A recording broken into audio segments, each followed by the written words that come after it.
बिस्मिल्लाहिर्रहमानिर्रहीम। शुरू करता हूँ अल्लाह के पाक नाम से जो बहुत बड़ा मेहरबान नायत रहने वाला है। दोस्तों, बहनों, भाइयों, बुजुर्गों, देखती आंखों और सुनते कानों को अस्सलाम वालेकुम। बहनों, भाइयों, दोस्तों और बुजुर्गों, इस्लामी ख्वातीन की उलमा, सूफिया कराम, सखाफती विरसे, इस्लामी फलसफे, इस्लामी तौसूफ और तारीखी ख्वातीन की शख्सियात की मालूमाती सीरीज की आज की वीडियो में हम दी बैटरी मेवरेज की तारीख को बयान कर रहे हैं। तो दोस्तों, ये खातून 5 नवंबर 1909 को बोलाकोट पेरिस का एक मकबरी मज़ावाती इलाके में पैदा हुई। एक इशराफिया कैथोलिक पैसे मंजर से उभरी। इनकी परवरिश और तालीम अलहयात, फलसफा और कानून में सख्त बुनियादों के तौर पर रहबों के स्कूलों में हुई। छोटी उम्र से ही उन्होंने फिक्री वसत का मुजाहरा किया। उन्होंने ईसाई तफसीर का मुताला करना, कानून और कदीम यूनानी फलसफे में डिग्रियां हासिल करना और अफलातून में अलामत पर डॉक्टरेट का मुकाबला करना, मकाला जारी करना। इन्होंने एक लेट्रियन यहूदी इंजीनियर लाजरे मजरोज से शादी की और 1930 की दहाई में उन्होंने कायदाना किरदार अदा किया। जोरी तबियात की लेबॉर्ट्रियों में फ्रेडरिक जोलेट कैवरी के साथ काम किया। दूसरी जंग अजीम और इसके नतीजे ने एवा के लिए एक गहरी रूहानी तब्दीली को जन्म दिया। जोलेट कैवरी के साथ काम करते हुए इनका सामना मोहम्मद इकबाल के बुनियादी काम से हुआ, जिसने इस्लामी तौसूफ और रूमी के साथ इनकी दिलचस्पी को जन्म दिया। रूमी की शायरी में गरक होकर उन्होंने फारसी का मुताला शुरू कर दिया ताकि इनकी तहरीरों को असल में हासिल किया जा सके। जल्द ही इनकी तख्लीकात का फ्रांसीसी जबान में तर्जमा किया और अपने सूफियाना पैगाम के जरिए सखाफतों को फैलाया। तो दोस्तों, इनके इस्लाम कबूल करने पर एक रूहानी वाक़या की निशानदेही की गई है।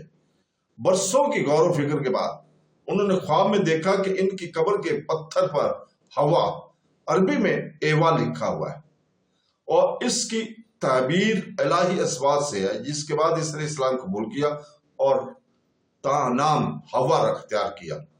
इसने मुबीना तौर पर कहा कि इस्लाम कबूल करना रूह के अपने वतन में वापसी की तरह महसूस होता है, जो इसकी यहूदी ईसाई विरसे को इसके नए रूहानी रास्ते के साथ जोड़ता है। पेशा वराना तौर पर एवा का सबर चढ़ता रहा।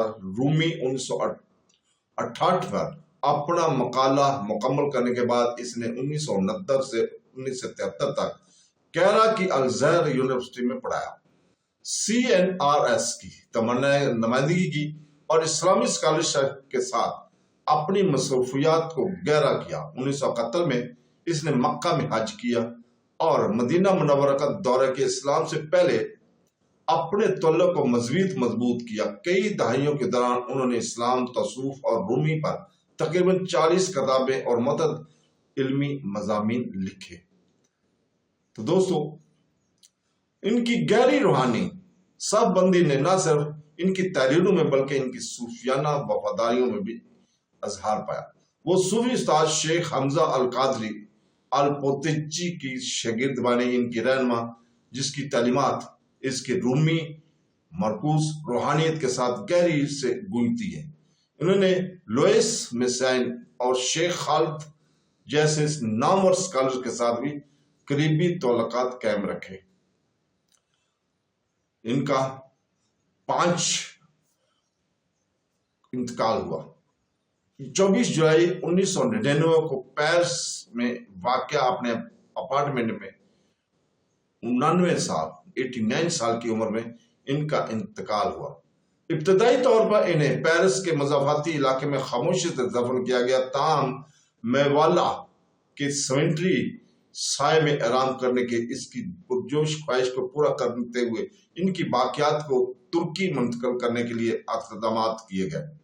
फ्रांसीसी कानून ने 10 साल के अंदर अंदर जिंदा निकालने की इजाजत दी और 2008 में इनकी ताबूत को जलालुद्दीन रूमी की कब्रिस्तान में संजीदगी के साथ मकबरे के मुकाबल कुनिया के में दोबारा दफन किया गया।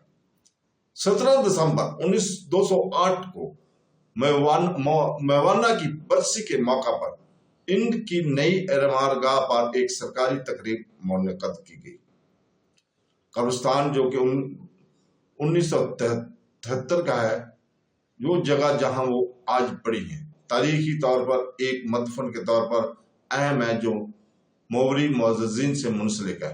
ان کی قبر رومی کے مقبرے سے متصل ہے، جو اس صوفیانہ بندھن کی علامت ہے جسے وہ بہت پسند کرتے تھے۔ اس جسمانی قربت کو اکثر ان کی روحانی صبر کی تکمیل کے طور پر بیان کیا جاتا ہے۔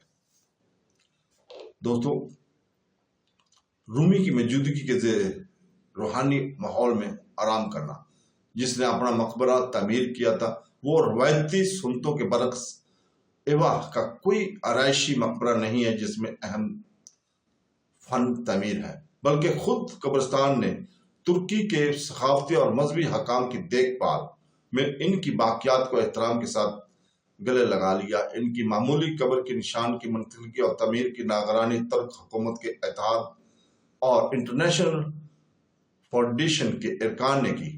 قبرستان کے عملے نے روایتی میلوی رسم و رواج کی پیروی کرتے ہوئے ان کی قبر کو ثقافتی حدود کے ساتھ سجدہ میں لاتے ہوئے اسے میوالانا کے مقدس مقام کے ساتھ مربوط کیا۔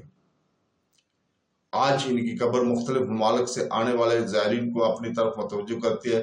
فرانس، لبنان، امریکہ، اسپین، مراکش جو ہر سال مولانا کی برسی کے موقع پر قرآن کی تلاوت متعدد زبانوں میں دعا کرتے ہو اور میلوی کے نعرے لگانے کے لیے آتے ہیں، یہ اجتماعات بے ساختہ اور دلی ہوتے ہیں جو ثقافتوں اور روحانی روایت کے درمیان ایک پل کے طور پر ان کی زندہ معراج کی عکاسی کرتے ہیں۔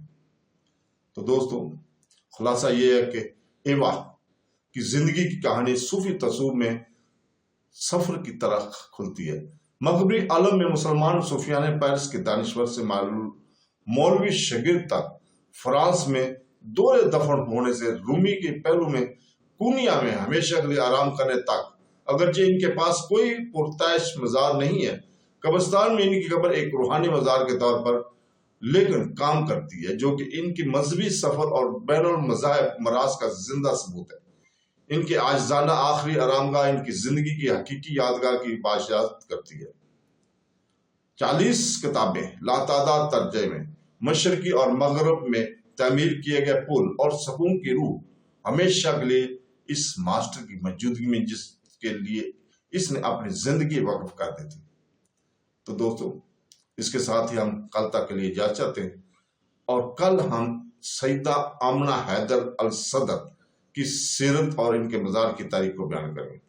آخر میں ہم اللہ تعالیٰ سے دعا گو ہیں کہ وہ ہمیں قرآن پاک اور سید نبوی حدیث نبوی رسول پاک صلی اللہ علیہ وسلم کے اوپر عمل کرنے کی توفیق عطا فرمائے۔ آمین ثم آمین۔ اللہ حافظ۔